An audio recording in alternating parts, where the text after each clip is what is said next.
ಹಳೆ ಹುಬ್ಬಳ್ಳಿ ಆಸರೋಣಿ ವಿವಾದದ ಬಗ್ಗೆ ನಾವು ಸಂಪೂರ್ಣವಾಗಿ ಬಹಳ ವರ್ಷಗಳಿಂದ ಅದನ್ನ ವಿರೋಧ ಮಾಡ್ಕೊತಾನೆ ಬಂದಿದೀವಿ. ಆ ವಿರೋಧದ ನಡುವೆಯೂ ಕೂಡ ಅಲ್ಲಿ ಇರುವಂತಹ ಲಕ್ಷ್ಮೇಶ್ವರ್ ಸರ್ ಅಲ್ಲೇ ಇದ್ರು ಅವರು ಕೂಡ ಪುರಾತನ ತತ್ವ ಇಲಾಖೆಯಲ್ಲಿ ಮತ್ತು ನಮ್ಮ ಮಹಾನಗರ ಪಾಲಿಕೆಯ ಗ್ರಂಥಾಲಯದಲ್ಲಿ ಸಂಪೂರ್ಣವಾಗಿ ರೆಕಾರ್ಡ್ ಅನ್ನು ಕೂಡ ತರಿಸಿದ್ರು. ತರಿಸಿದಾಗ 28 ಗುಂಟೆ ಜಾಗ ಮಹಾನಗರ ಪಾಲಿಕೆಗೆ ಯಾಕಂದ್ರೆ ದೇವಸ್ಥಾನ ಇರೋದ್ರಿಂದ ಮಹಾನಗರ ಪಾಲಿಕೆಗೆ ಹಸ್ತಾಂತರ ಮಾಡಿ ಅಲ್ಲಿ ಅಭಿವೃದ್ಧಿ ಮಾಡ್ರಿ ಅಂತ ಒಂದು ಇದನ್ ಕೊಟ್ಟಿದ್ರು.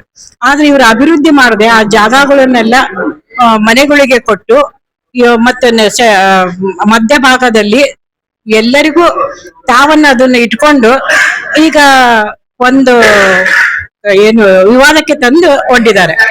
ಇದು ವಿವಾದನು ಕೂಡ ನಾವು ಅಲ್ಲಿಗೆ ಬಿಟ್ಟಿದ್ವಿ. ಯಾಕಪ್ಪ ಅಂತಂತ ಹೇಳಿದ್ರೆ ಬಿಡು, ಎಲ್ಲರೂ ಹಿಂದೂ, ಎಲ್ಲರೂ ಅದು ಶಾಂತಿ ಗಲಭೆ ಮಾಡಬಾರ್ದು ಅಂತಂತ ಹೇಳಿ. ಆದ್ರೆ ಅವರು ಮತ್ತೆ ರೋಡ್ ತಗೊಂಡ್ರು. ಅದನ್ನ ರೋಡ್ ತಗೊಂಡಾಗ ಬಹಳ ಜನಕ್ಕೆ ಬೇಜಾರಾಯ್ತಲ್ಲಿ. ಯಾಕಂದ್ರೆ ರೋಡ್ ಇತ್ತಪ್ಪ ಅಂತ ಹೇಳಿದ್ರೆ ಸಂಪೂರ್ಣ ಪುಷ್ಕರಣಿ ಮುಚ್ಚಿದಂಗ ಅದು.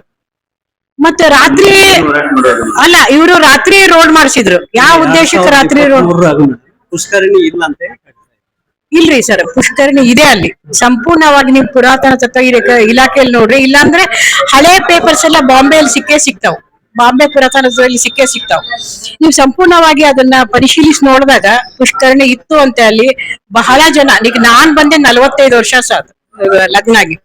45 ವರ್ಷದಿಂದನೂ ನಾನು ಕೇಳ್ತಾ ಇದ್ದೀನಿ ಅಲ್ಲಿ ಪುಷ್ಕರಣಿ ಐತಿ, ಎಲ್ಲ ಜಾಗ ಅತಿಕ್ರಮಣ ಆಗಿದೆ ಅಂತಂತ ಹೇಳಿ. ಇಂತ ಒಂದು ಸಂದರ್ಭದಲ್ಲಿ ಯಾವುದೇ ಒಂದು ಗಲಭೆ ಮಾಡಬಾರ್ದು ಅಂದಾಗ ಇದು ರೋಡ್ ಮಾಡಿಸಿ ಅವರಾಗೆ ಗಲಭೆಗೆ ತಕೊಂಡ್ರು. ಇದಕ್ಕ ಸಂಪೂರ್ಣವಾಗಿ ನಮ್ಮ ರುದ್ರೇಶ್ ಗಾಳಿ ಸರ್ ರಾತ್ರಿ ಯಾಕೆ ಮಾಡಿಸ್ಬೇಕಾಗಿತ್ತು? ಅದನ್ನ ರಾತ್ರಿ ಮಾಡಿಸ್ಬಾರ್ದಾಗಿತ್ತು. ಅವ್ರು ರಾತ್ರಿ ಮಾಡಿಸಿ ಅವ್ರು ತಪ್ಪು ಮಾಡಿದ್ರು.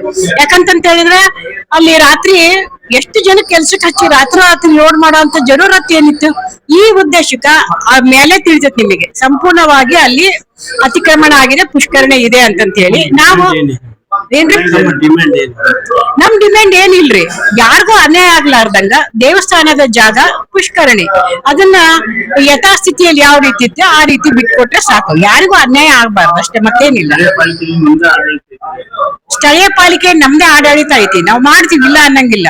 ಈಗ ಗಾಳಿ ಸರ್ ರಾತ್ರಿ ಹೋಗಿ ರೋಡ್ ಮಾಡ್ಸಿದ್ನಪ್ಪ ಅಂದ್ರೆ ಇದು ಯಾರಿಗ್ ಗುರ್ತಾಗ್ತೈತಿ ಹೇಳ್ರಿ? ಸರ್ಕಾರ ಅವ್ರದೈತಿ, ಪಾಲಿಕೆ ಅಷ್ಟೇ ನಮ್ದೈತಿ. ಈಗ ಏನಾರ ಇದು ವಿರೋಧ ಮಾಡಿದ್ನಪ್ಪ ಅಂತ ಹೇಳಿ ಮತ್ತೆ ಸರ್ಕಾರಕ್ಕೆ ಹೋಗ್ತದೆ, ಮತ್ತೆ ಹೇಳಪ್ಪ ಆಕತಿ, ಮತ್ತೆ ಮುಂದೆ ಬರೋರಿಗೆ ಮತ್ತೆ ಇದೇ ತರ ಆಗ್ತದೆ. ಈ ರೀತಿ ಆಗ್ಲಾರ್ದಾಗ ಇದಕ್ಕೊಂದು ನ್ಯಾಯ ಸಿಕ್ಕಿ ಪರಿಹಾರ ಸಿಗ್ಬೇಕಷ್ಟೇ ನಮ್ಮ ಬೇಡಿಕೆ. ರಾಧಾಬಾಯಿ ಸಪಾರೆ, ಎಕ್ಸ್ಪಿ.